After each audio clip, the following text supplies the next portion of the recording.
Verstappen cherche la concurrence. Verstappen cherche coûte que coûte la concurrence en Formule 1. Et en Formule 1, il ne l'a pas. Vous vous rendez compte que ce mec-là, Max Verstappen, il a tellement aucune concurrence en Formule 1 que Max Verstappen roule sur iRacing à 4h du sbar, à 4h du matin, avant ce Grand Prix d'Arabie Saoudite. Et qu'est-ce qu'il a fait après en course lors du Grand Prix d'Arabie Saoudite? Il a martyrisé tout le monde, il a terminé avec 10 secondes d'avance sur Sergio Perez, 20 secondes d'avance quasiment sur la concurrence avec Charles Leclerc, la première concurrence. On en est là quand même pour Max Verstappen, hein. C'est que le gars aujourd'hui, il a décroché son 100e podium en Formule 1, sa 56e victoire en Formule 1, mais, il a fait tout ça en se bousillant sur iRacing la veille jusqu'à 4h du sbar, et il s'est réveillé le matin de la course. Qu'est-ce qu'il a fait? Bah il allait rouler sur iRacing aussi également. Et puis en plus de ça, sûr et certain hein, que il a même gagné, il allait gagner sur iRacing aussi, je vous rappelle, hein, attention, hein, il a foudroyé tout le monde en Formule 1 très facilement, et ensuite il foudroie tout le monde aussi sur iRacing, et on n'est pas à l'abri que ce soir, n'oubliez pas Verstappen, après le Grand Prix d'Arabie Saoudite. Oui non mais attendez les gars, attendez, enfin, pour ça qu'il a enchaîné tous les meilleurs tours en fait Verstappen pour le Grand Prix, hein, parce qu'il y avait, attendez, je crois pendant 10 tours, il a fait meilleur tour ce meilleur tour. Il fallait terminer vite le Grand Prix, hein, parce que bon, il y a iRacing ce soir, et après il faut enchaîner Club Pro en live. Attendez les gars, il y a un streamer qui est là, et... Attendez Max, il a besoin de faire tout ça. C'est quand même fou ce garçon, hein. Je crois que j'ai rarement vu... Oui.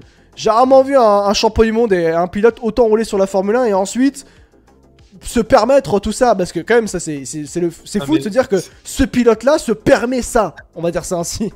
Oui, bah ça, quand tu gagnes de toute façon on peut tout te permettre, hein. Oui. C'est toujours comme ça que ça marche, le jour où il commencera à être en difficulté, voilà, mais là pour le moment tout va bien. Qu'est-ce que tu veux lui retirer? Qu'est-ce que tu veux lui empêcher de faire? Rien. Si tu veux faire une nuit blanche sur iRacing, après il gagne la course, bon, y a pas de souci. Là tu vois, l'insolence aussi, c'est en fin de course de dire bah j'ai pas pu faire le meilleur tour parce que j'avais les pneus froids. Ouais. C'est quoi cette insolence?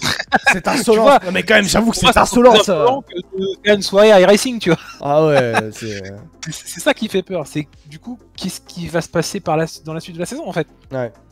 Si là t'es pas à fond, qu'est-ce que. Montre-nous un Grand Prix où t'es à fond pour voir. Et c'est là, et c'est même là où tu vois que Verstappen ne pousse pas à fond, tout simplement, la monoplace, les RB20. Et c'est là aussi où ça fait extrêmement peur pour, on va dire, l'avenir de la saison. Parce que aujourd'hui, on le voit, Max Verstappen ne pousse pas à fond les RB20. Rendez-vous compte de ça. Aujourd'hui, Max Verstappen et Red Bull roulent sur absolument toute la concurrence, même d'ailleurs Sergio Perez, puisqu'on va me compter Sergio Perez là-dedans, puisque Sergio Perez a été aisément devant Charles Leclerc durant quasiment tout le Grand Prix, on va dire ça ainsi.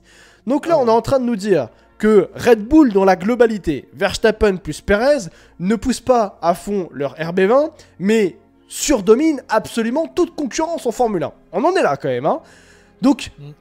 Et on arrive aussi, pour vraiment montrer et corréler ça effectivement par rapport à des informations, Max Verstappen, comme tu l'as dit effectivement Baby Show, mais tu l'as bien rappelé, Max Verstappen n'est pas allé décrocher le meilleur tour en course en fin de course. Pourquoi? Parce qu'il avait les pneus froids. Donc on est en train de nous dire que là, il y a un pilote en Formule 1 là, qui domine tout le monde, mais qui ne roule même pas à fond, et que c'est au point où il est à... il y a quasiment une seconde au tour, 5 dixièmes au tour de la concurrence, mais il ne roule pas à fond. Mais qu'est-ce que ça va être quand il va rouler à fond? Excusez-moi, mais qu'est-ce que ça va être réellement quand Red Bull va rouler à fond en Formule 1, en course?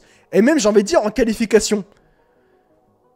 On pensait qu'on avait atteint un niveau de compétition, un niveau de compétitivité, un niveau de performance avec justement les RB19 de l'an dernier, mais...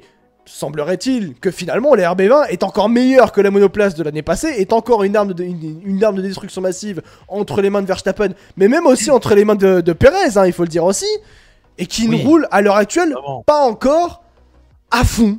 Et au point où Verstappen dit « Ah bah j'ai pas pu faire le meilleur tour en course en fin de course, j'avais les pneus froids. » Il avait les pneus froids, il avait les pneus gelés, il avait des glaçons à la place des roues, et il mettait quand même 5 dixièmes au tour à la concurrence. Qu'est-ce que je voulais que je vous dise? Au bout d'un moment, c'est exceptionnel. Cette écurie est exceptionnelle. Hein. Il n'y a rien à dire. Next. Et puis voilà, là on est sur une série de 9 de suite, je crois, depuis la fin de saison dernière. Oui, pour Max. C'est vrai. Il peut encore continuer cette série jusqu'au potentiel Grand Prix où Red Bull sera en difficulté. Mais si par exemple Red Bull arrive sur un circuit comme Singapour l'an passé, où ça a été vraiment le pire Grand Prix pour eux, et qui performent et qui font 1 et 2, Ouais. tu te dis bon, il n'y aura peut-être pas de point faible en fait de la saison, quoi. Et c'est surtout que là, tu demandes rien à la voiture. C'est-à-dire que tu es devant facile, et en plus de ça, tu ne demandes rien, tu ne demandes pas d'effort à ta monoplace. Ouais. Donc tes pièces, en plus, tu peux les garder vachement longtemps, quoi. Et tes améliorations, j'ai peur des améliorations surtout là, parce que bon. Et les améliorations aussi à venir évidemment par la suite. Au Japon, donc c'est pour au ça. 4ème Grand Prix de la saison, Red Bull apportera des grosses upgrades. Bon, alors là, c'est bon. On a un F16 qui va arriver hein, du côté de chez Red Bull. Hein. Là, le risque pris, de toute façon, a été, enfin, le risque, on va dire, un petit peu obligatoire, comme le disait Newey, de toute façon, c'était, voilà, a parfaitement marché. C'est-à-dire que là où eux sont partis sur un nouveau concept et qui restent encore devant, bah, les autres ont voulu copier la Red Bull de l'année dernière, sauf que bah, la Red Bull de l'année dernière, elle n'existe plus. Elle est déjà caduque. C'est ça que Et donc, du coup, bah, ce gap, voilà, il est pas anodin, quoi. Ouais. C'est quelque chose de très fort de leur part. Petit passage rapidement sur Sergio Perez, parce que pour le coup, Sergio Perez, on a un pilote qui a été. Bon, alors, est-ce que aussi on a un peu défaitiste par rapport à Sergio Perez? C'est une possibilité après. Hein. Mais je trouve que Sergio Perez a fait le Grand Prix qu'il fallait. Il a fait le travail qu'on lui demandait. Voilà. Bah, oui, point. Voilà. Point, comme à Bahreïn, point, voilà. Mm. P2, voilà. C'est là où on lui demande d'être, c'est tout. Ouais, c'est pas faux. Donc, au moment, au début de saison, il y a rien à dire. Il y a peut-être, oui, ouais, alors ok, cette P5 en qualif. Là, encore une fois, il était très très proche dans les millièmes avec Charles, avec Fernando.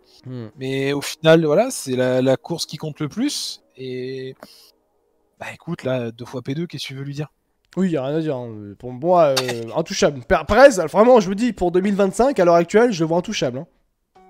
C'est pas, alors ouais, c'est pas transcendant. C'est pas, il va oui, pas aller exactement, chercher Max. Il va pas non plus te mettre 3 secondes au 3ème, mais bah il est là. Il est sur la 2ème marche. Voilà. Du mal sur Norris quand même. Alors, je suis d'accord, à un moment, il y a eu un peu de mal sur Norris, mais moi, je demande juste la finalité. Et c'était ça, en fait, ce qu'on demandait à Perez, c'était la finalité, finir le travail, faire juste ce qu'on lui demandait, être 2ème avec l'une des meilleures voitures de tous les temps. L'année dernière, c'était la meilleure voiture de tous les temps. La RB20 est en train de devenir aussi la meilleure voiture de tous les temps en Formule 1 aussi également. Voilà, c'est tout ce qu'on demandait. Et la finalité, c'était ça. On demandait ça à Sergio Perez. Ce qu'il a parfaitement accompli, Sergio Perez, du moins durant ce Grand Prix d'Arabie Saoudite. Du coup. Puis surtout tellement facile en plus, tu sais qu'il se prend 5 secondes du coup pour son safe release. Oui. Au final, ça n'a eu absolument aucun impact. Ouais. Tellement c'était facile pour eux.